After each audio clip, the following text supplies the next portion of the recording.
Il a joué un rôle et les médias qui l'ont invité ont participé aussi à cela, en lui conférant une certaine légitimité, une visibilité, en lui donnant pignon sur rue un certain nombre de représentations ou de visions des choses.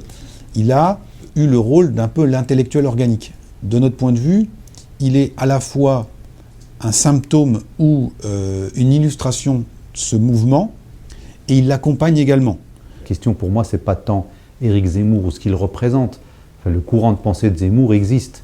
Le problème, c'est que est-ce que l'on accepte, quand on est un média de masse, quand on est un grand média reconnu, avec des centaines de journalistes dans les rédactions, on accepte d'associer l'image de ce média à un propos qui, qu'on le veuille ou non, est condamnable.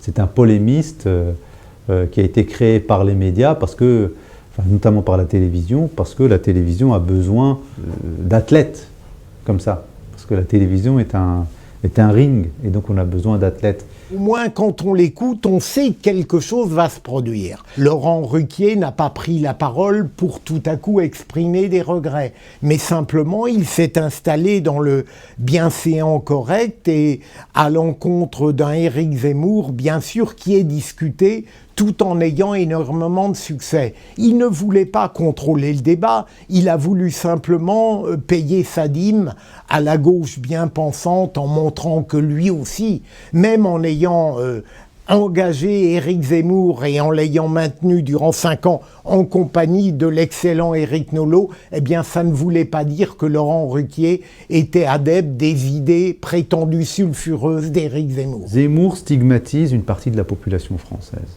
En permanence, en permanence. Et chaque fois, il va plus loin. Tous les 3 mois, il monte d'un cran. Tous les 3 mois, il monte d'un cran. À un moment donné, il faut bien que les gens qui lui donnent la parole se posent des questions. Et qu'ils arrêtent d'avoir l'œil rivé uniquement sur les chiffres de l'audimat. Va d'une grande responsabilité de la part des médias.